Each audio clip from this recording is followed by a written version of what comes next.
listening to the Scoop Slam Podcast.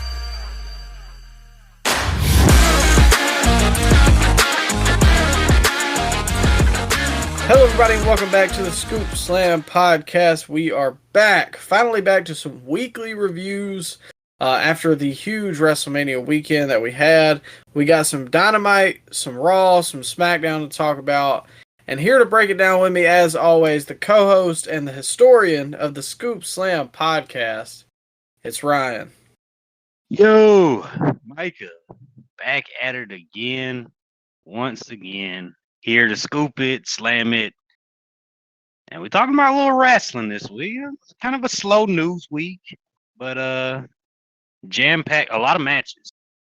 I don't know if we're going to get to all these matches. There's one in particular that I think we should talk about, but I'm excited to be here. And did you have a good week so far, Micah? Pretty good, pretty good. It's going to be a little busy towards the back half of it, but needless to say, I'm caught up on my wrestling, so we're here. Now, I do have to ask, Ryan. Yeah. Kind of taking the internet by storm here. Is that right? You know, we talk about fights here on the pod. Okay. Who's winning? 100 men or one gorilla?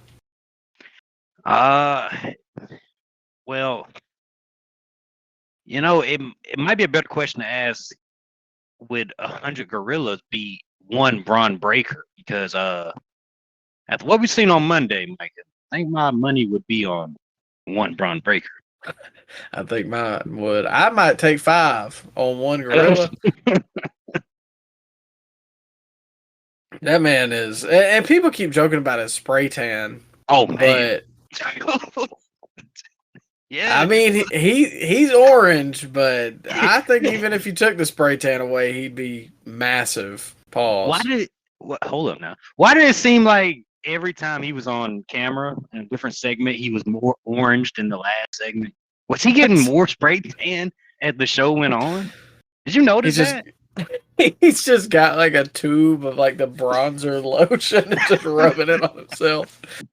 That's gimmick infringement, pal. He's stealing Michael Nakazawa's gimmick. Well, he's stealing Taz's gimmick, bro. Oh man, he's full on orange.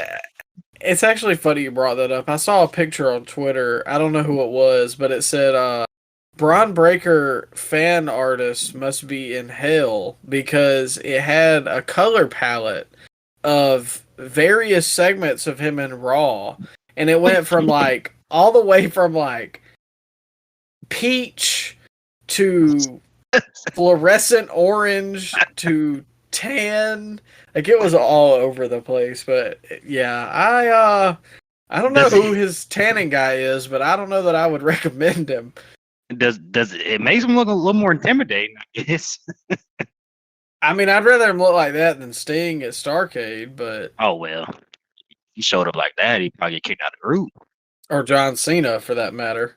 What's going on with Cena? Why are we tanning? He used to be tan. No, he's on the Adam Cole no tan list, apparently. He's got the hair transplant, but he can't hit the tanning salon up. I bet it's got to do with his roles, but, like, man, be committed to wrestling for a year. You got to show up milky white to film Peacemaker? Well, I don't know. But we got some wrestling to get to. We're rambling to start the show off. But last week I mentioned we got Champ Contender Cut. So if this is your first time tuning in, it's kind of like a bang, marry, kill game. But you choose your champion, you choose your contender, and you choose which wrestler you're getting rid of. So last week I threw this out there, Ryan. Champ Contender or Cut Paul Heyman guy, Brock Lesnar, Roman Reigns, or CM Punk. Who you got? I think right off the bat, Micah, we got to cut CM Punk just because Punk really never needed Paul Heyman on screen. They were a great combination, yes, but I don't think they ever really needed each other because Heyman was already established. Punk was already established. It was just a great combination, but one that didn't really need to happen. Wouldn't you agree? It's hard because he did have the 434-day reign. Yeah. But if that's your, if that's the thing you're really holding on to there, you got Roman with his just how I mean, it was 4 digits. But And the thing about that though, Micah, Roman needed Heyman. He needed Heyman to get to that next level to legitimize his heel turn. I don't think Punk ever needed.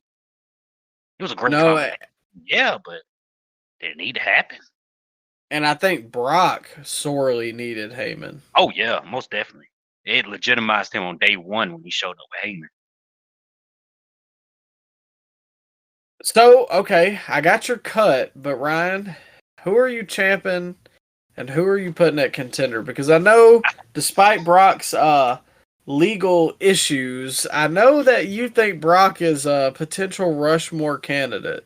He is. He is. I'm gonna go with tough one. I'm championing Roman, and I'm gonna contender Brock. Man, that's tough. Yeah, man, that hurts. But the bloodline, the whole bloodline storyline is something that's top tier. I'm sure. Is it over now? Is it finally over? Can we officially rank the bloodline storyline, Micah? I Is it think, over? I think it's. I mean, I know we still got remnants, because of the Jacob Fatu solo thing, but I think think it's it's over. over, man. I think Okay. we can finally say 2020 to 2025 That's it. is the end. And you know what? They removed OTC from Roman Reigns' graphics when he comes out. No more OTC. So yeah, you might be right. So now that we're looking back on it, the bloodline was such a historic thing, and it legitimately gave us the boom period that we never thought was going to happen. And Heyman was pivotal in the role of having Roman turn heel, something that we never thought we would see. And man, Roman and Heyman were just the perfect combination together. And as far as Brock and Heyman goes, Brock did need Heyman to start out, but they weren't together that long in this initial run. The second run got a little tiresome because Brock he was a part timer. He didn't really show up, and Heyman's promos kind of did. They got a little samey towards the end there. So yeah, I mean, overall together, the total package, I think Roman and Heyman, their pairing was a little better than Lesnar and Heyman, in my opinion. I think I'd have to go the same, completely from camping Roman to cutting Punk. As much as I do love Punk and Heyman together, I just don't think their run is long enough or as legendary as Heyman and Brock or Heyman and Roman. Because when you think of Paul Heyman, you think of ECW, Roman Reigns, and Brock Lesnar. I don't think you immediately think of CM Punk when you talk about Paul Heyman. Great combination, though. Great combination. Yeah. But that moves us to Friday, this past Friday night on SmackDown, which was April 25th. And I don't remember where they were live from, but they opened up the show with Randy Orton and John Cena. Yeah. They were Kansas City, Missouri. They were. That's right. No, wait a minute. No, that was Raw. No, it's Fort Worth, Texas. Yeah. Yeah, Fort Worth, Texas. Is that near Arlington or Dallas? One of those areas. As good as mine. Okay. They're in Texas. I don't know. Big reactions to start the show. Cena, the last real world champion, comes out and he does his kind of forced heel voice and just, does what he's been doing for the last 2.5 months, dressing down the crowd and, getting the people to try to boo him, which they don't want to. So I don't know. This didn't work for me as much as it worked for everybody else online, man. I don't know how you felt for this segment, but at least the initial one where Cena was out there, airing his grievances to the crowd, it just felt a little same old to me. I just think I'm at the point now that I'm kind of out on the turn, man. I don't. You're done. Yeah, already. I just don't think it was worthwhile. Like, He I comes was off as a hoping.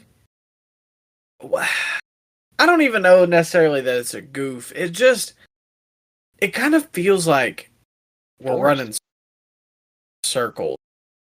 Yeah. Oh yeah. Because,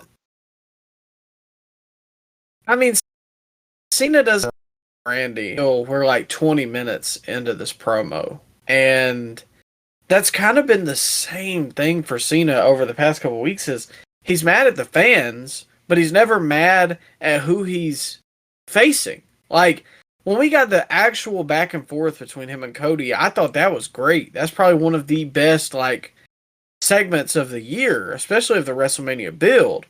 But other than that, he's just cutting promos on the fans, and it's like, okay, we get it at this point. Like, we get what your gripe is. But it kind of just feels like a worse MJF. You know, when MJF leans into that stick of, you guys suck and you guys are idiots and you're poor and all that. It kind of just feels like the worst of that. Instead of, MJF eventually gets to a point and he'll start chopping people down. Cena doesn't do that. He just keeps talking about the people. And he doesn't really. It feels like it's forced, bro. It doesn't feel natural when he's saying it.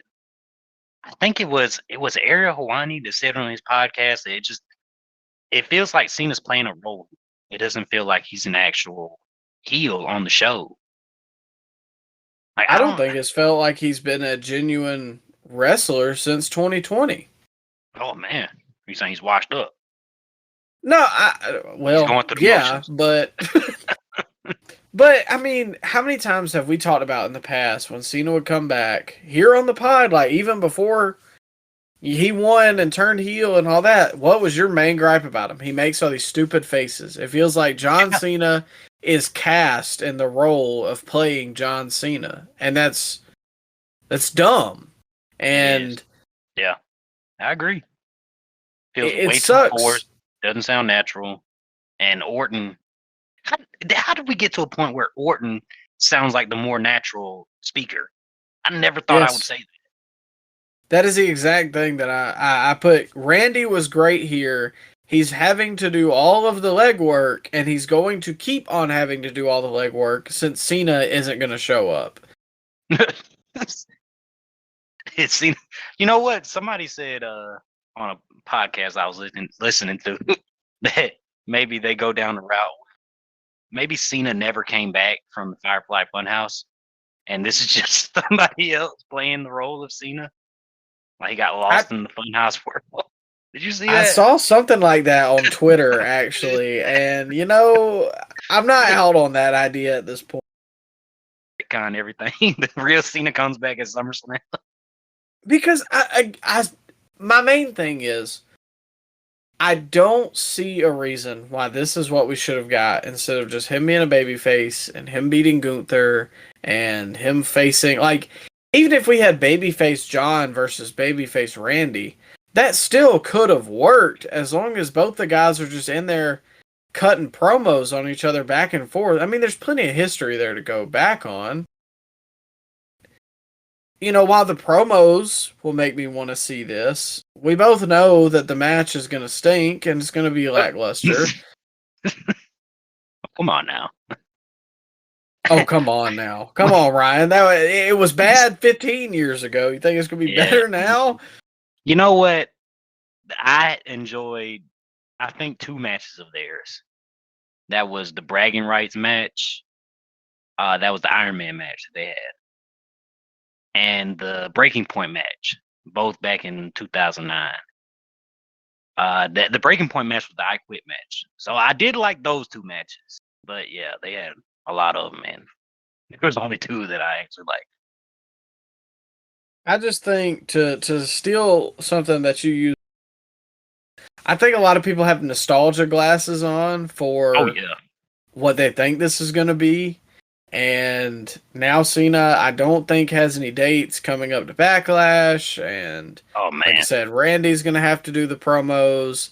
And then we're just going to get like the most phoned in 15-minute match of 5 knuckle shuffles and power slams and draping DDTs. And Cena's going to win. Yeah, Cena doesn't have a bag anymore, and Randy Orton does everything in his power not to take any bumps anymore. So this could be an all-time stinker. But Micah, did you see that report the other day that we might be getting a tag match with Cena, Travis Scott versus Cody and Bad Bunny? Did you see that? Please, God. Oh, you won't see it.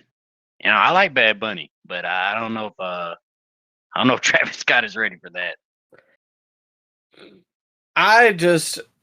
We're going to talk about some celebrities and some matchups later that I approve of. The Master P involvement in Dynamite. No, that's not what I'm talking about. Oh. I just really, really hope that's the direction they're not going in. Especially after like the vitriol and hatred that we all had for Travis Scott's involvement in the Mania main event. They are TKO, Triple H, Nick Khan. They are all doubling down on the celebrity involvement. So I think we are definitely going to see Travis Scott in the ring. He's been training. And what else? Are you going to have him in a one-on-one match with Cody? I don't. Is this bad of me to say? But like, go ahead. Was it different whenever it was Rodman and Malone and they were actually big? Oh yeah, it was a big difference, huge difference. Because I think that can work. Like, so I don't have a problem buying Pat McAfee, former football player, or like Gronk, former NFL tight end. I got a problem with a guy who's 135 pounds. You don't want Jay Leno in the ring. Yeah, I get that. People didn't like that back then when Jay Leno had Hulk Hogan in a double wrist. They didn't like seeing that. But I mean, they got eyeballs on the product, but I don't know if that was a good thing or a bad thing in hindsight. So we'll see what they do here. But they have a 2-night SummerSlam coming up. And, TKO loves their big time attraction. So that's my early prediction that they're going to have that match at SummerSlam. God. Yeah, they also love their freaking $40,000 ringside ticket package that they could shove where the sun don't shine. Did you see that? They sold 10 of those? Oh yeah, they were sold out before they even could have went to the general public. Who's buying that? I don't know, man. I'm really scared because I want to go to WrestleMania next year in New Orleans, but I am not paying like a third of my yearly salary to go. Bro, no lie, I might have to take a loan out of my 401k to go to that show. No lie. I mean, I might have to. But yeah, man. $40,000. $40,000, yeah. You better be able to book the second night of SummerSlam for $40,000. You better be special guest referee of the night one main event. You better be able to drive Steve Austin's ATV if you pay him $40,000. I mean, I could probably drive it better than he did at WrestleMania, but we move on. Next up on SmackDown was Jade versus Tiffany, and I only wanted to touch on this because I thought it was very unexpected, but it was better than I expected it to be, especially since both are pretty green. But I thought for the most part that Jade came off looking better than Tiffany did, which I think is funny because you have talked about how bad Tiffany is. Yeah, I'm all aboard the Jade train, but Tiffany I'm done with. I'm not surprised that you were more impressed with Jade here. Yeah, I think this Tiffy run should be coming to an end soon because, yeah, bro, that Charlotte feud did her no favors, and I don't think she's evolved enough as a gimmick or as a character to hold down that division. The SmackDown Women's division is weird right now, bro, because we're getting so many call-ups on Raw as far as the women's division goes. They had Stephanie Vaquer and Roxanne Perez, and I think Julia is actually a full-time member of the roster. But on SmackDown, you got Zelina Vega. Chelsea Green. Like, come on now. Are we seeing a talent discrepancy here, Micah? I mean, do they have anybody left in NXT to pull up from the women's of it? Like Jordan Grace, maybe? Not. I don't see her coming up so soon. Maybe a Lola Vice. Maybe a Lola Vice. But boy, I mean, how green are we getting here? Not gonna be the blue brand anymore. I mean, I see your point, and like we're running it back to Nia now. They should just bring Nikita Lyons up, put the title on her. You would like that, wouldn't you? Well, of course, everybody likes Nikita. I don't know. I think that it seems like the SmackDown women's roster is lackluster, but their tag division on SmackDown is great, and the Raw's women's roster is stacked, but the tag division is subpar. So maybe we need a shake-up soon. I don't know. It's almost like if we trimmed these shows down to like 2 hours. Or had run one tag team. Yeah, I was about to say, or had one division of tag team and maybe one women's title and mid-card title. Yeah, that's definitely what they should do, and get rid of the women's tag title. Which that too. That's getting put on the back burner because Liv is leaving for a little while. But we getting off topic, Mike. Jade and Tiffy. It was it was there. Nia got a big reaction coming back and attacking Tiffy. Yeah. Now, the main reason I wanted to mention this, Ryan, did you see Naomi's strikes after? Oh yeah, buddy, I sent them to you. Yeah, of course. We were too hard on the Dark Order jabronis when they were. Remember they were beating up the mat when they debuted that first time? Oh, yeah. I don't know if you were watching Dynamite at the time, but it was a big... I think that was on the first episode of Dynamite, actually. I don't think I was like fully back into wrestling at the time, but I believe me and you were like working together and you sent it to me. I really feel like that happened. They had like a bunch of anonymous mask goons, and they threw some of the worst strikes I've ever seen until Friday night when Naomi was doing some kind of, I don't know, like a rave type mosh pit strikes to Jade. What was that? If I'm Jade, bro, like, are you selling that? I'm not selling it. No, it like she was like a kid, like throwing a fit. Was that a FU to management, or I don't know, man. That's it seemed unprofessional. Maybe a FU to the fans watching and spitting on the believability. I don't know. Yeah. It was odd. Maybe she don't want to work with Jade anymore, but imagine if Charlotte was doing that. Can you imagine? Oh God, yeah. She would have got for doing that. Oh, 100%. Because everybody, I don't know. We're gonna talk about Becky a little later too, but oh man, are we?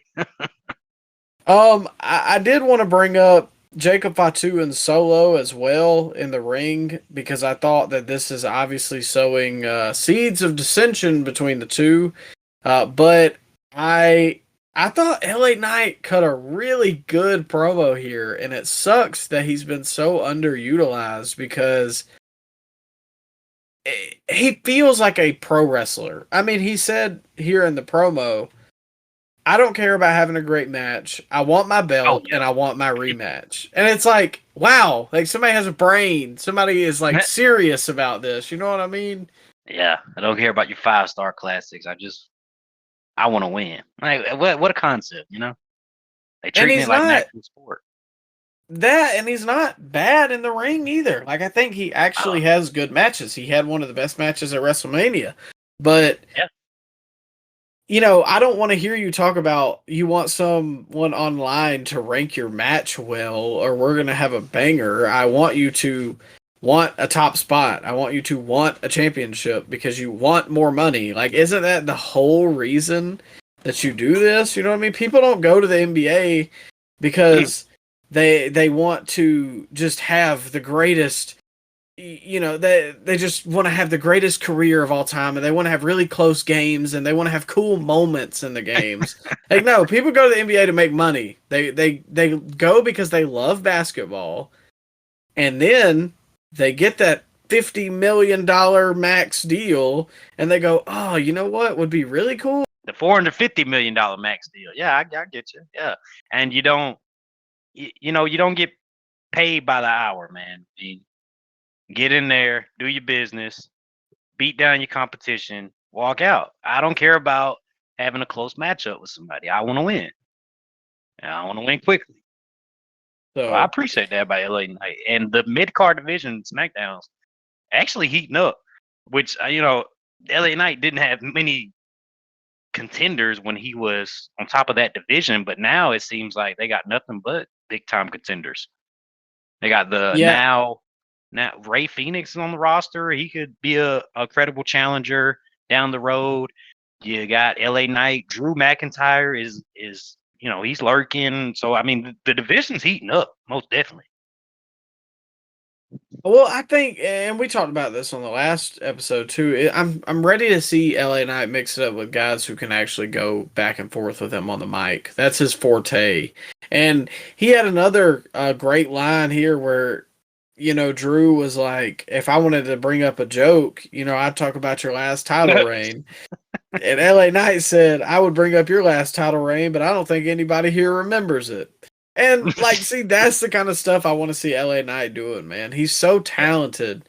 It just sucks to see him wasted in a mid-card feud with, I'm going to catch some heat for this, but it sucks to see him wasted in a feud with Andrade and Carmelo because those guys aren't at the promo level of LA Knight. And I can see LA Knight being world champion much faster than I can see Andrade or Carmelo.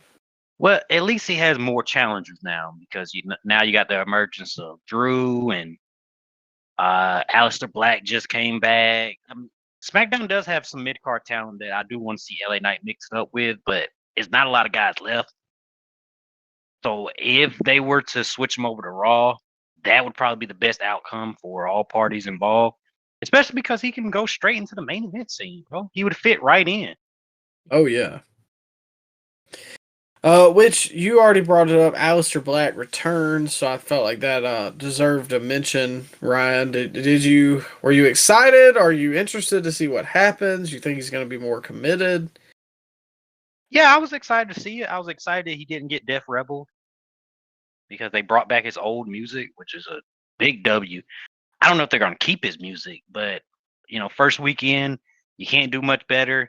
I know some people online were kind of bummed out that he targeted Miz in his first week, but Miz is Miz is the gatekeeper of everybody in the WWE. I mean, he's not going to have bad matches. He's going to have good promos, and he's safe to be in the ring with. I don't see a negative in this whole involvement.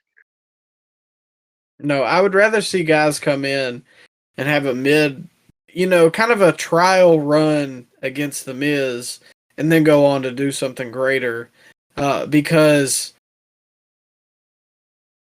the Miz, while people don't want to, they don't ever want to give him any credit online. Like you said, he's a good hand to have. And ultimately, he's a former world champion. So Two-time. So getting a win over a former world champion is no slouch. I mean, it's different if it's like the Great Khali, but The Miz has been a mainstay in WWE for 20 years. Yeah.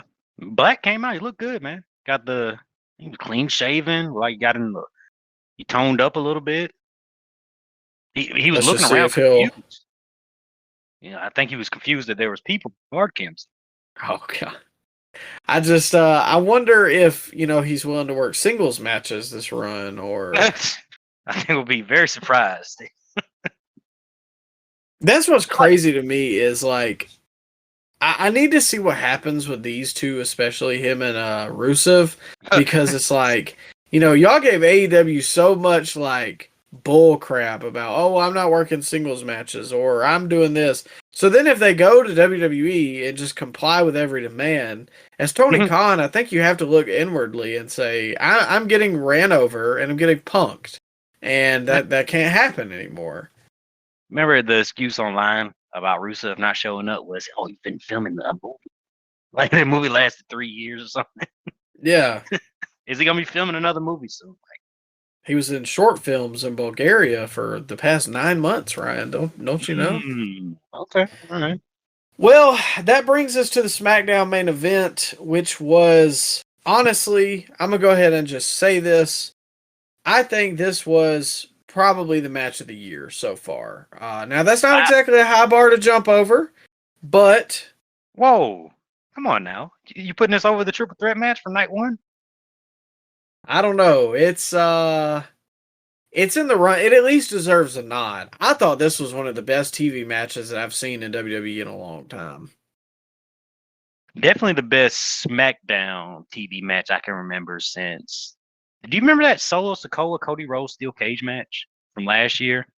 I thought they had a pretty good match, but that was the last one. That was on Raw. No, it was on SmackDown. That's right. That's right. I should never doubt the historian. There was a Raw cage. CM Punk instead had a cage match on Raw. That's what. Okay, that's what I'm thinking of because that was the Netflix debut. No, that wasn't a Netflix debut. That was a few weeks later. But yeah, they had some good matches on Raw too. Definitely the best SmackDown match I've seen in a while. Is it top 3 TLC matches for you overall? Oh, that's tough. I think so. I love the Hardy ones. Obviously they're the innovators of it. It was shocking at the time. But I think this is probably one of the best TLC matches since then. I really can't think of any others that I've just been wowed by in a long time because they had it was the same with the Hell in a Cell. And when you make a pay-per-view out of it, it just ruins it. It muddied the concept. There were so many of them. And it just, eventually you can only do so much with ladders, chairs, and tables. But these guys managed to do some fresh things. And before I get, to some of the bigger spots, I got to give the biggest shout out to the Motor City Machine Guns because they had psychology here that I think is very rarely seen in wrestling anymore. First off, Alex Shelley, Shawn Michaels' school of selling this entire match, I thought he was genuinely hurt multiple times. But I don't know if you noticed this, Ryan. They would have Chris Sabin climbing the ladder, and Alex Shelley would stay down in the ring to guard so that somebody couldn't just climb the ladder immediately. That is rare psychology that you see in a ladder match anymore. Absolutely. They haven't had a marquee match so far on the main roster, on the main stage, the Motor City Machine Guns. And this is something you can point to that it takes you back to that golden years of, the mid 2000s X Division where they made their name. I thought they did great in there. Yeah, I mean, it honestly kind of felt like an X Division match, from classic TNA, especially, man. And I think that's what. Can you imagine Don West on this call? Oh man, I like Joe Test though, but he's no Don West. He sounds like he's on so much. And he was like, I think this is one of the greatest TLC matches in SmackDown history, and I was like, bro, shouldn't you yell a little bit? When Aleister Black came back, there he is. He's the dangerous Aleister. Come on, bro. It was like the same energy that Todd Grisham gave when Christian came back. Oh man, it's Christian. That's such an unfortunate clip too, because there were so many times Christian deserved so much better in WWE. He got the most. He came back on ECW, bro. Yeah. And then lost the belt on the last night to Ezekiel Jackson. And I honestly did think Ezekiel Jackson was going to be something as a kid, but he just never panned out. He had a good theme, though. Oh, yeah. That's all-timer of, the 2010 themes with, was it Downstate? Yeah, they had some good ones. Yeah. But back to my earlier point, I think the SmackDown tag division needs to be like the X division. It doesn't need to be year-long title reigns. It needs to be quick, fast-paced matches to where you care about the people involved. I think that's the biggest thing. Has been, why should I care about the tag team? WWE doesn't care about them. You know, they haven't really put them in a marquee moment. But this right here was the opportunity. You got to reach up and grab the brass ring. And I thought all of the teams involved did that. And now I'm interested in every single one of these teams coming out. You talk about. Go ahead. My bad. Oh, I was just going to say a couple spots I wanted to mention. The flatliner off the ladder was crazy. Yeah, and I missed a lot of Gargano's NXT run, so I really have not seen the hype around Gargano, but I thought that this was great. And two, like the flatliner makes sense because Ciampa was being stopped by Ford, so then it left a clear path for Ciampa to, grab the belt. Like that, again, the psychology, it makes sense. Another one that I thought was nasty and I wouldn't take it would be I don't even really know what you would call it. It was, I guess, kind of like a neck breaker, but it was where Gargano landed on top of the chairs that were standing up in the middle. That was brutal. Yeah. I don't know what you would call that. I thought it was the blockbuster, but that was another spot in the match where Tez did a dive over the rope. And that was also crazy. Yeah. And then obviously, Tez with the prosthetic leg, kind of a crazy like indie show spot, but it worked, and I actually thought it was, really, really cool to see something a little different like that. It makes you think of ECW or, like I said, an indie show, but it wasn't goofy because I'm sure if I got cracked with a prosthetic leg, it probably would hurt. Man, he's primed for a breakout role. I'm waiting because he has it. He has that babyface fire. I think he has some heel in him that he can do. So yeah, man, Tez is. If 5-10 years from now, if anybody gets like a Jey Uso type run to the top, I think it's be somebody like Tez. 100%. I think, and we've kind of said that the entire time we've done this podcast. I think Montez we've been cheering for him, man. We wanted that. Yeah. He's somebody that is going to be a big deal. I just don't know. I don't know if maybe him and Dawkins don't want to split. Like, I don't know if he's content being a tag team guy, but we've had a lot of gripe online about the lack of black main event talent in WWE. Tez is somebody that I very much could buy being a multi-time world champion in WWE. Oh, absolutely. And especially if you package him with Bianca or something, that's a money couple right there. They could do big things. But this match overall, Micah, they didn't have no commercials, commercial free last hour. Perfect. I think that helped a lot too because it was constant action. Nobody ever had an upper hand for 35 minutes. Yeah, we don't see that very often in WWE. Something that continuous without interruption. Usually, if they go like commercial free first hour, commercial free last hour, we get like a long 30-40 minute promo. But we didn't get that here. We got bell-to-bell action. I think altogether, counting entrances, it went like 32 minutes. But as it stands right now, Micah, and I'm sure, as more people vote on it, it'll go down. But if we're studying arcades match, Micah, it's ranked 13 so far in top matches in WWE history. Wow. In Which WWE I don't think it was history? I don't think it will stand. Yes, it is. But I don't think it's going to stand like that. But as, right now, currently, maybe it's recency bias, but it's 13 right now. About to say it's one of the best I've seen all year. I don't know about all time, but it's up there. Like I think it's something I'll go back and watch. Certainly. Yeah. It was they had some great spots in here, man. You didn't bring up the Ciampa hanging on. and was it Dawkins that came off the ladder with a spear through the Yeah. table? Like That was to crazy. Ciampa.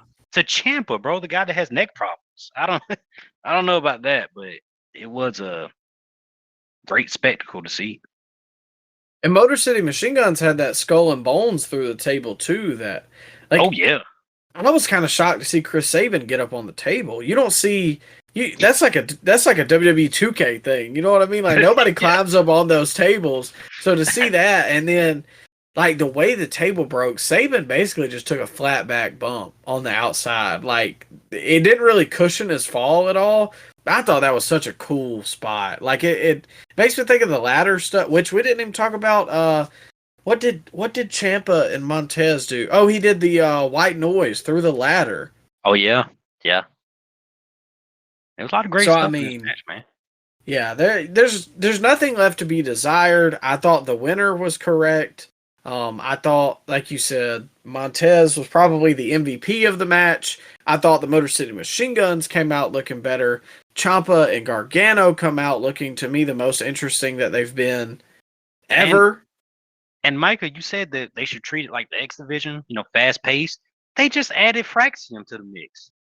Yeah. So when you add Fraxium to the mix. Oh, come on now. Me personally, I probably would have gave them to Raw. I feel like Raw's tag division needs them, but man, can you imagine the matchups with Fraxium and Motor City Machine Guns, or Fraxium and Tez and Dawkins? I mean, there's gonna be some great matchups. And I think that, we talk a lot about the look that guys give off. Do they pass the you airport? See? Yes, that's what I was trying to get to. And does Fraxia maybe fit that bill? Maybe not. But that's why I can buy them in a fast-paced tag division where the belt changes hands kind of frequently. I'm cool with like 3-month reigns, maybe even a 6-month reign if, somebody's really, really over at the time. But, I hate to say this, but that's fine for undercard stuff. I can't buy Fraxium being my world heavyweight champion, but I could very well buy them being an exciting undercard tag match, like a cruiserweight division. There's nothing wrong with that. Yeah. I agree. So, I feel like at some point in the past on this podcast, I have petitioned Triple H to do something with this tag division, or maybe both companies, because I felt like Tony and AEW's tag division was really lackluster in 2024. I think both companies have left something to be desired in terms of tag teams. So I don't know, maybe we're seeing an uptick, because I also have very much enjoyed the Hurt Syndicate's run in AEW. It might be coming to an end soon, but I don't know. Are we talking about Dynamite this week? Yeah, I just got 2 things I wanted to talk about. I know we had a Hurt Syndicate segment, but yeah, it was good, just not much left to say. It's kind of the same old. Yeah. Moving on to Dynamite from this past Wednesday, I did want to bring up the FTR promo, because we got a new addition to FTR in Stokely Hathaway, and I really wanted to know what you thought about this, because I think it's intriguing. I think something that me and you have talked about is Dax talks too much for FTR, and I'm really hoping that Stokely starts cutting more of their promos. See, I never got into Stokely as a manager. I feel like he gets himself over. He gets the people that he's managing over. I mean, I can see what you're saying to a point. I don't feel like him and Jade worked. Oh, I just don't know that Stokely has. Well, that too. I don't know that he's really gotten a fair shake. Him and Willow. Him and the Firm. I don't know, man. Was that the Firm that he was a part of? Yeah, but see, like they were kind of snake bitten from the jump because of the Punk stuff. the Willow Statlander stuff, that was just bad booking to me. Jade kind of didn't need a manager. Didn't she I don't kick him? know. I'm at least interested. I think she got rid of him halfway through her reign, didn't she? Well, she started with Smart Mark Sterling, and then she got rid of him and got Stokely okay. Hathaway, and then Okay, yeah. it was You're a right, whole you're right. ordeal. Yeah, you got a point. So if we got FTR bald, we got FTR hair, what does this make Stokely? FTR goatee? Well, Okay. All right. I Not gonna put mean, that over, are you? I just I don't know that it has the same It don't got the ring ring. to it. Okay. All right. You just didn't put it over, Micah. I'm very disappointed. Worked hard Well, on I have to get back. I have to get back to you on that one next Okay. week. See if Okay. it sticks with me. Okay. However, they did bring in the not the Midnight Express, the Rock and Roll Express. Oh, come on. Why do they keep on showing up, bro? They just get beat up every time they're on TV. I think Tony just likes giving them a payday at this point. But if you're the Rock and Roll Express, why would you show up? If you I see what you're saying now. Yeah, last time they got kidnapped. This is dangerous, man. Didn't they get? Yeah, they did get kidnapped. They got kidnapped for multiple weeks. It's the second or third time they've been attacked on TV. Yeah, I don't know why Rock and Roll Express continue to do this. Maybe Is this he's a trying to running give his joke now? grandson a job. This is a running joke now. It's the Pete Rose of AEW. Oh man. Remember Pete Rose got beat up every time he's on screen? Yeah. WWE? Happened to a lot of celebrities in the 2000s as well. Like that's what I thought was kind of odd about Trump as a celebrity was like he never got touched and he just got to shave Vince McMahon's head and get one over on him. Hold up now. He got Stone Cold Stunner in that segment. Oh, that's true. I did forget about that. Yeah. He drank some beer. You don't drink beer around Steve Austin. Well, apparently Stone Cold needs to lay off the Steve Weisers after WrestleMania, but moving on. I did want to mention Dax taking the microphone from Ricky Morton. It did kind of pop me because he was just like, well, what I would do or what I would say about this, I don't know. That was actually funny to me. That was actual humor and not just transatlantic accent and cucking. Oh man, I adjusted my headphones for 1 second. I caught the second half of what you said. I finally put it all together. Well, I mean, I'm just saying that's what was mentioned on Dynamite. I'm just quoting. I say we can just let F-bombs go like that. I didn't say the F. Yeah, man. They gave him a heck of a pile driver too. That too, yeah, it looked good. Which I mean, Rock and Roll Express, they're professionals. I did also want to talk about the main event: Kris Statlander versus Jamie Hayter for the Owen Cup semifinal. You watched that? I did watch that. I thought you text me and said I thought you weren't gonna watch it. Yeah, I did. I did end up catching it. Dang, man, I turned it off. I saw the finish. Actually, saw the finish. Well, I'll key in. I actually thought this was a really good women's match. Probably one of the best ones I've seen from AEW in a while. Man. It had big stakes. Both these ladies are talented and nothing. A lot of times with AEW women's matches or just kind of the mid-card women, there's a lot of miscommunications or bobbles, but I thought everything here went off smooth. Their stuff looked pretty crisp. Statlander hit this... if you said you saw the finish, the arm drag, like lariat off the top rope, dude, Statlander just immediately dropped. That was really, really clean. Yeah, I saw that. Man, like you were saying, a lot of the women's matches they feel, pretty choreographed. But these ladies, they worked hard. A lot of stuff wasn't see-through. They hit pretty hard. And I was surprised to see Hayter win, but I don't hate the decision. You say what took me aback is that you said that this was the best women's match that you've seen in AEW. Did you not see the Athena Mercedes Moné match from last week? No. I said it was one of the best I've seen in a while. I saw the Athena one, and I don't think we talked about it, but No, we didn't. I really like that too. I think that's probably one of the best women's matches in AEW. Well, hold on. Let me pivot real quick.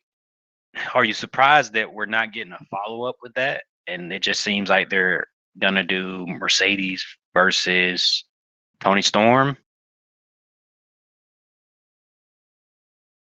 I think a little bit, and it kind of intrigued me because you talked about with Ibu that, is there any chance we see Mercedes and Athena in a big spot at All In? And he said no.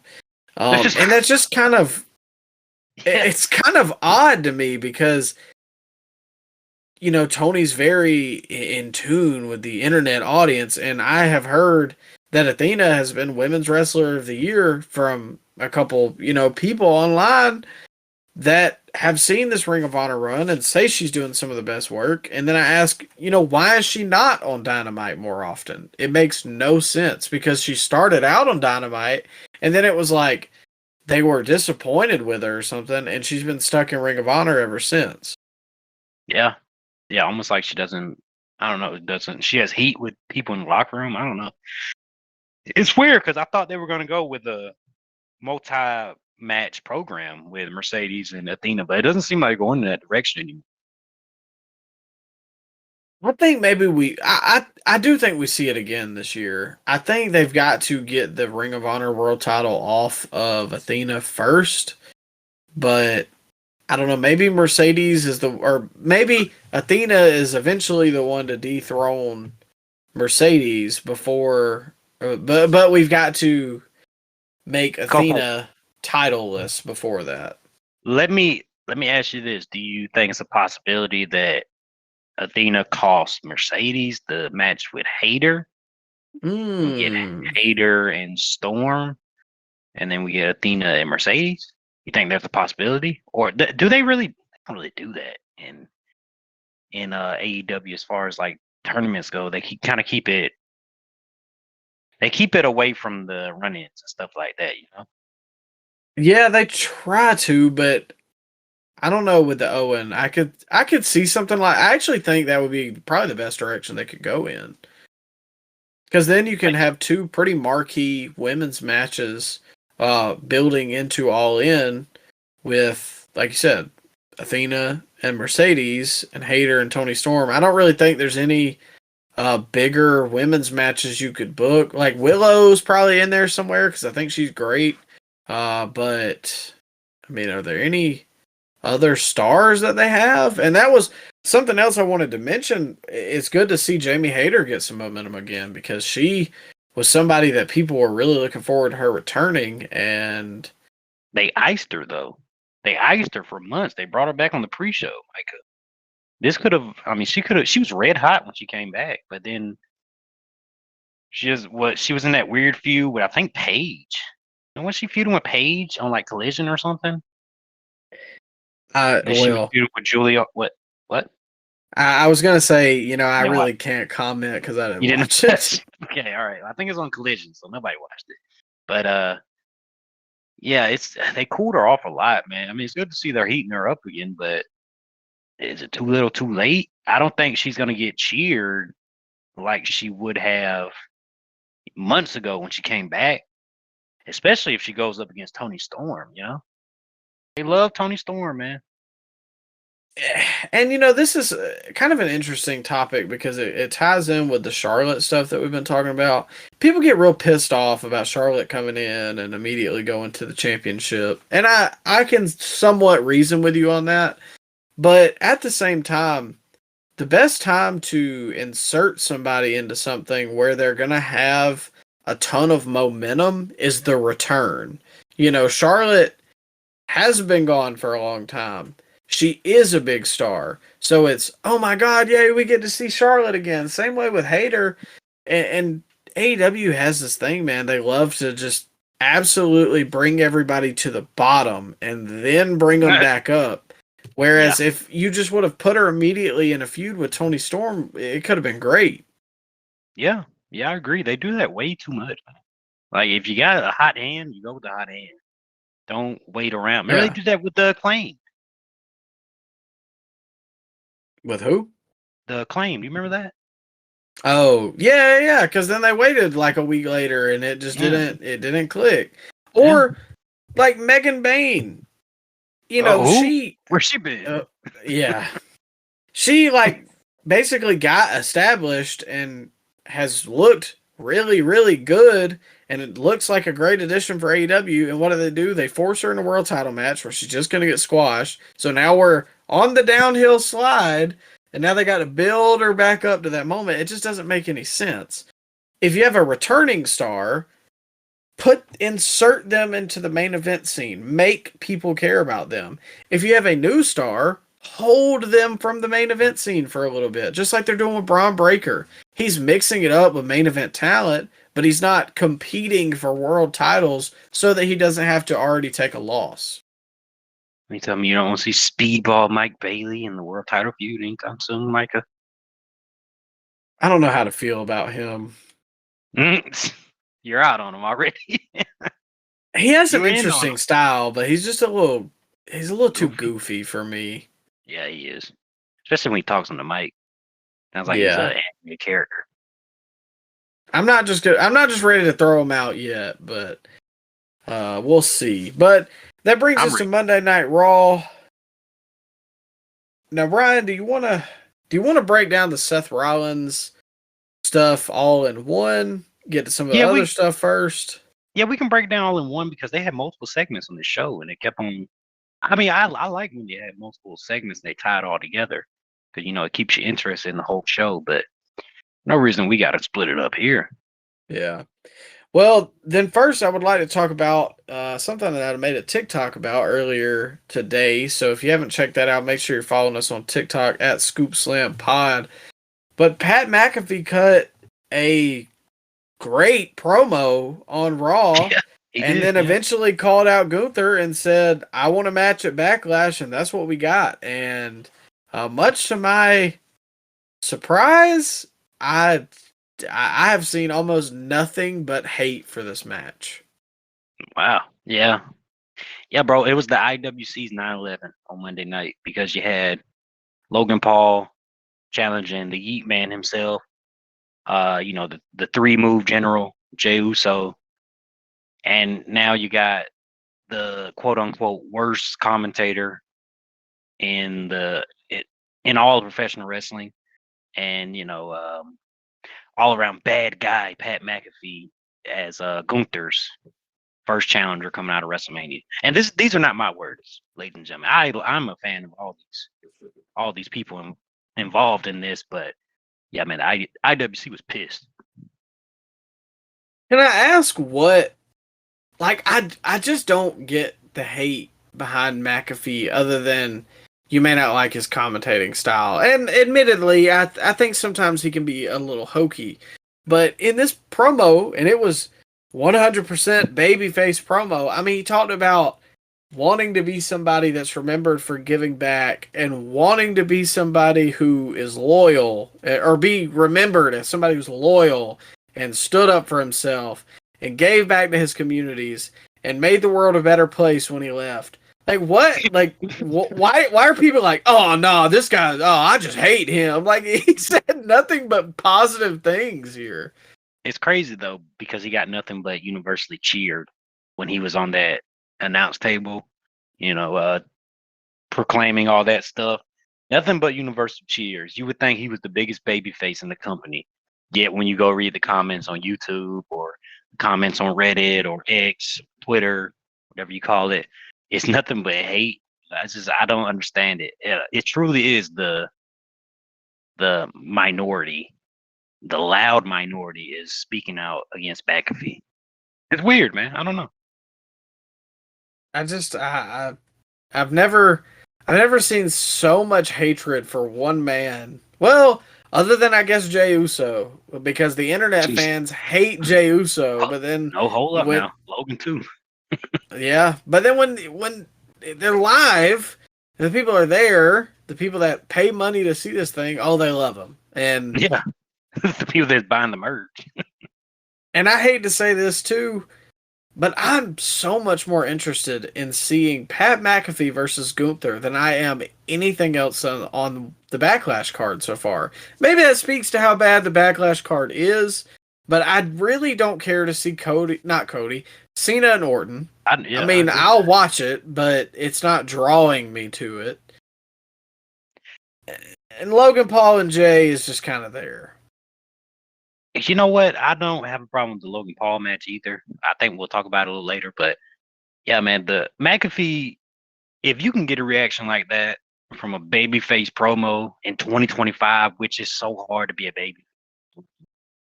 Like we saw it on this show because Sami Zayn, all around great guy, great babyface. He could not get cheers over the heels and Seth Rollins and Andre and Paul Heyman. So it's just so hard to be a babyface 2025.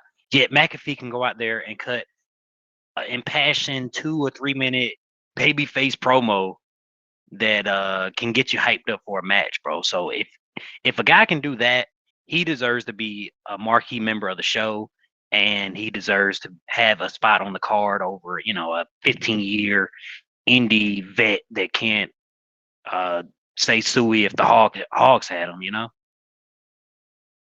Well, like I said on TikTok, and I'll stand by this, when somebody can name me a better Finn Balor promo than the promo that Pat McAfee cut on a random Monday Night Raw, then I'll shut up. But I'm waiting, bro. I think I commented on that video. I said if he just committed to wrestling straight out of his Hall of Fame career as a punter, he could be a main event top guy, Cody Rhodes-esque character on the show right now. That's not ridiculous. That's not ridiculous to say that. Exactly. Because he has everything. He has the size. Yeah. He has the charisma. He can do the moves. And the fans really don't even, like in WWE, the fans don't really care about the great matches. They just want to be invested in you as a character, i.e. the 3-star general himself, Cody, or Jey Uso. And Pat McAfee has an ability to make people care about him. That's why he has a show on freaking ESPN. And McAfee ain't no scrub in there. He has a whole pal. He has almost a 5-star match in that War Games match he had in NXT. 4.75, Micah. 4 3/4 stars. And he had a good match with Adam Cole that everybody seemingly just forgets about. I liked it. People love to exclude things when it doesn't fit their narrative. So when they like to say that Pat facing Gunther is stupid and bad booking, they just forget that Pat McAfee versus their indie darling Adam Cole, that was okay, and everybody loved that. Do you see a possibility of Bill Goldberg getting involved in this match? I've been seeing some rumblings. I see everybody saying that, but I don't know. I kind of just feel like Gunther. I just feel like he beats Pat in probably like 8 minutes. Pat does a couple like sporadic, fighting from underneath things, but Gunther will cut him down. When does Pat go back to College Game Day? Is that August? September? I think it's August. So do you think he gets destroyed here and this is it? No, I don't think so. I think we still have him because there's not much for him to do. I think it makes more sense to write him off like around SummerSlam. Okay. All right. I can see him getting choked out, murdered by Gunther not letting up, and Goldberg hopping the rails, and Goldberg and Gunther getting into it. Because I believe they have a Saudi show around this time. Is the Saudi show in June this year? That's usually around. It's like, because, it's usually in June because July is Money in the Bank. Well, I know they have one in the fall, but then they also have one. They're in Saudi for Royal Rumble too. So I don't know. They love Goldberg over there. Goldberg said he's going to have his last match this year, so it's got to happen. Well, we'll have to see how they pivot out of it, and I'm sure they'll piss people off even more with however they do it. But it's perfectly fine for Kevin Knight AEW newcomer to go 35 minutes with Will Ospreay, even though Will Ospreay is supposed to be a main eventer, but that's neither here nor there. I know you kind of talked about it a little earlier, being the 9/11, but Jey Uso versus Logan Paul, they had a segment here, and then they basically booked that for Backlash. I just wanted to get quick thoughts, Ryan, on what you see happening there, or what's your interest level? I'm very interested. It gives him an easy heel to defeat. First title defense coming out of WrestleMania. And people love to boo Logan Paul, man. I don't care if you hate what he does off screen. He gets engagement, clicks, engagement with the live audience. And Jey Uso is still the number one guy on Raw right now. He's still the top babyface on Raw, top merch seller. So having this match, this feud, I don't think it's a bad thing. They will have a good match. And I think it's hilarious when the basement starts fuming over the matchups. Like if anything Logan Paul related gets so much hate, I just think it's funny. So, I'm really interested in it, especially if Logan wins. Oh my God. That'd be a great day for me. You just Logan like the Paul. troll aspect of it. Well, yeah, but I like those. I like the two. So I'm looking forward to it overall. I might be looking for a backlash more than WrestleMania Night 1, honestly. I got to see the rest of the card first, but I don't know. I do think the match will be good. I just Imagine Logan wins. Imagine Logan wins. Oh God! And no. The real hate would be if Pat won and then Logan won. Can you imagine Pat won it like a roll up? I think Stanford might get bombed. Oh man. By what, neckbeards? What are they gonna do? Touches with their Cheeto dust hands. What are they gonna do? That's what aggravates me too. Is people online are like, I saw somebody bring up, Pat gets eyeballs on the product, and they were like, why do I care about that? It's not that their thought process was, why do I care about that? I don't have stock in TKO, so that doesn't matter to me. I get that, but it has a place in the sake of the argument because it's a reasoning for why WWE would do something. So why do people act like that's not a reason to do anything ever? Oh, it's I don't care about the business. Well, they care about the business. That's what this is ultimately. So yeah, that's why they're doing it. Yeah, that's why they involve celebrities. Now, I say all that to say this: there can be too much involvement, but Logan's committed, and he's a former mid-card champion, and Pat's committed, and he's had good matches. Yeah, and the business was built on having marquee matches, bro. And Jey Uso, really big name right now. Logan Paul, really big name right now, and a crossover star. You can't get any bigger than that. I don't care if you don't own stock in TKO. Are we surprised that TKO wants to make money? That's what the business is built on, making money. So you book the best matchups possible for you to make money. And that's Jey Uso and Logan Paul, bro. I mean, there were some people in this one thread I was reading on Reddit, Micah, that was saying that Kyle Fletcher and Will Ospreay was a bigger match than Logan Paul and Jey Uso. Like, there's legitimately people that think that out there. That's dangerous. Those people drive. Those people you see every day on the street, Mike. Like, how stupid can you be? The biggest matches draw the most money, bro. Well, Ryan, you shouldn't care about the money. It's not going in your pocket. Oh, God. Well, I'm more interested in seeing guys that I actually care about wrestle each other. I'm sorry. That's just how the business has always been. That's how the business will always be. It's the same thought process to me as if people were like, oh, man, why is the Lakers-Warriors game on national TV? Why not the Magic versus the Pelicans?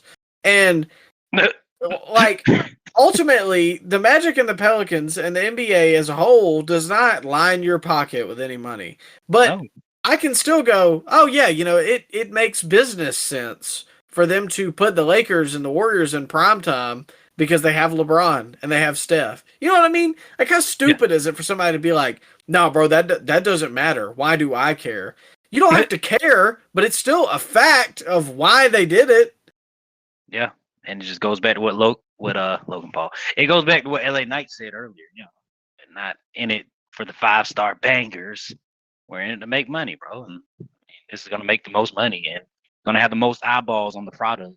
So I don't see this as a bad thing. And a part of me really wishes that Logan was type. Oh God, the hate, the I just wanna hatred see would it. be. I want to see it, bro. Will we get a canceled WWE network trending again? Oh man.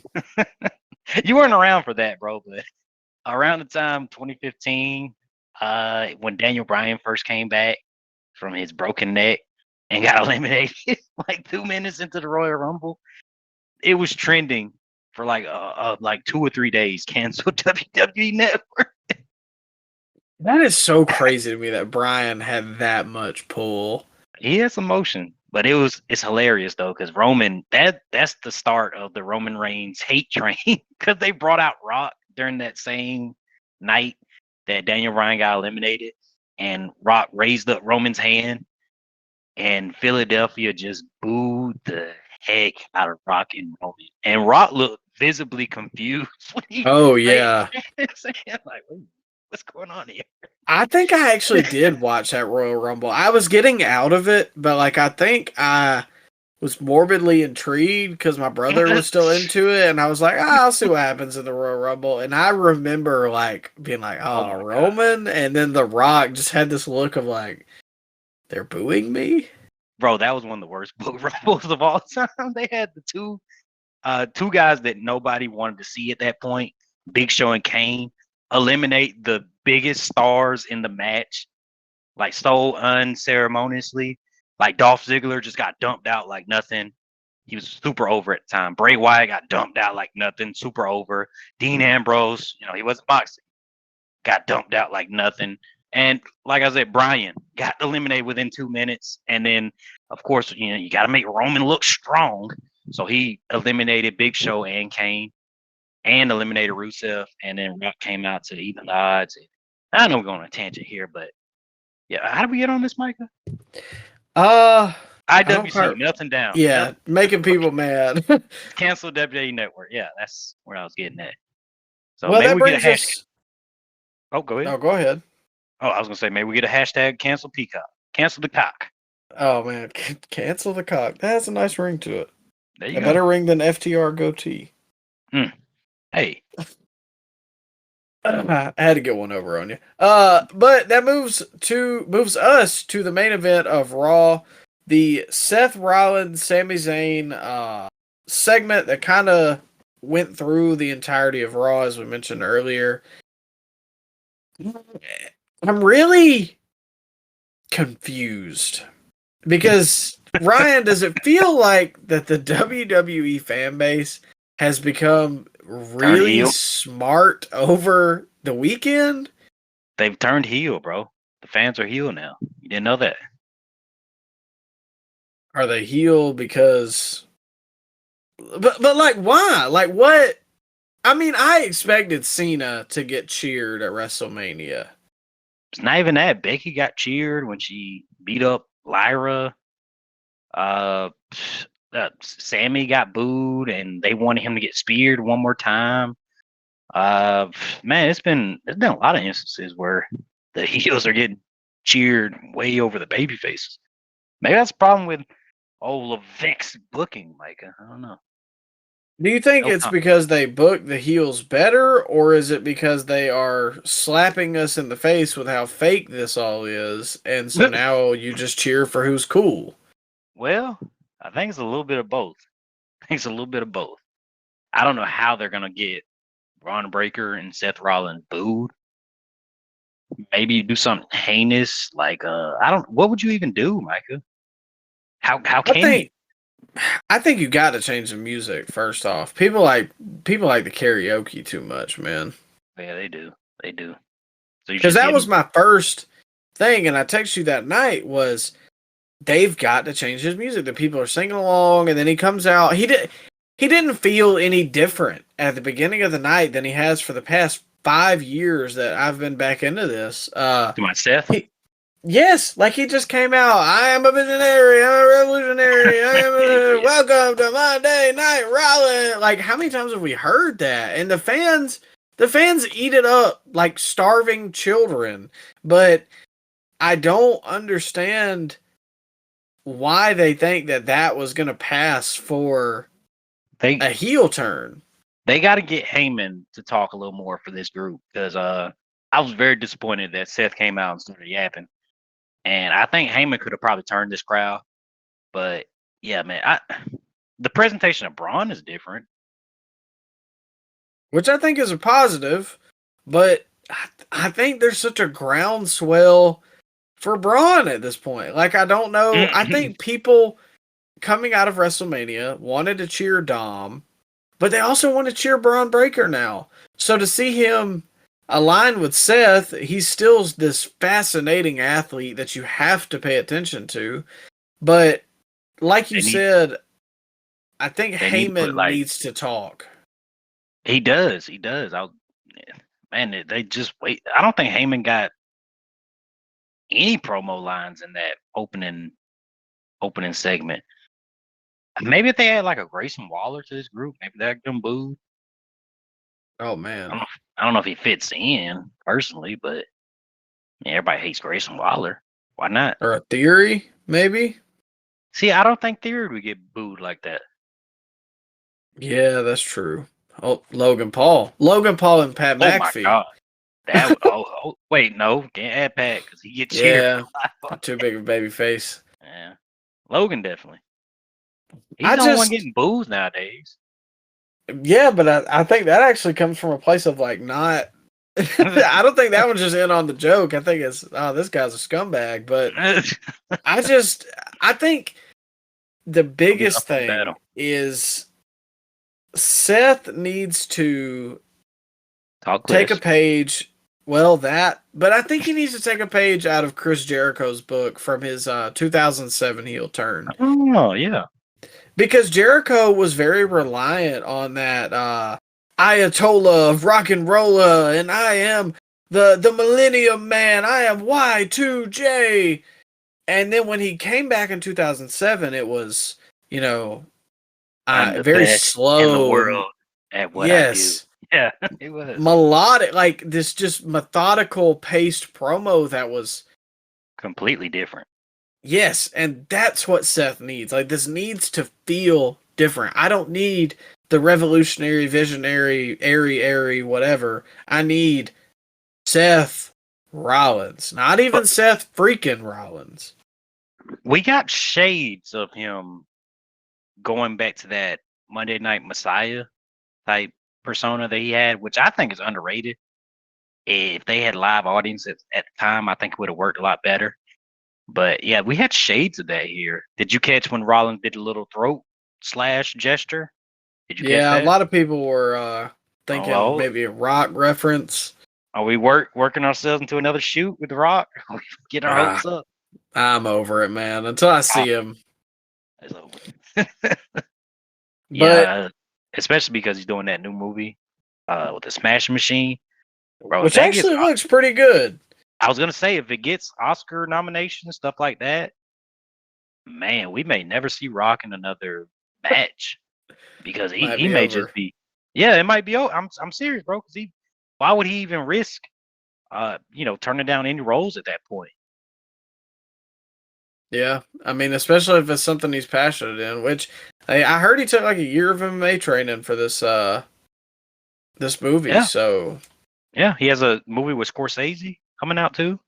Yeah, that's true. I don't know, man. Rock seems to be doing a couple different things in Hollywood that I'm actually interested in. But just like Rock, Seth needs to change things up a little bit, do something fresh, and we'll see what happens from there. But I thought, when he was having that back and forth promo with Sammy, that was more of what I wanted, not the stuff at the beginning of the night. Yeah, and he did give Sammy a good offer. I thought Sammy should have took it. I did too. I think I would have taken it personally. Yeah, I'm not fighting Braun Breaker. After that first spear, bro, I would have came up. All right, Seth. All right, let's go. Yeah, you got me. All right, we can go to SmackDown. SmackDown's not that bad. I like the blue color scheme. Yeah, you know what? I even like Randy Orton a little bit. He got Cody over there, Jimmy Uso. He's got friends. Yeah, exactly. But that brings us to the end of the reviews. We will be back next week with some more reviews. This is episode 90, so in 10 we're gonna hit episode 100, which is crazy. I don't know what we're gonna do for that, but we gotta do something special, Ryan. Okay. Do a marathon stream, Micah? Do like a 24-hour stream? Okay. Maybe we do the 100th episode live on like a Saturday or something. I don't know. We'll brainstorm here a little bit, but we've had a lot of what's the word I'm looking for? Engagement recently, so we appreciate all you guys. Make sure you're following us on all of our socials so you know we're scooping and slamming next. Link in the bio.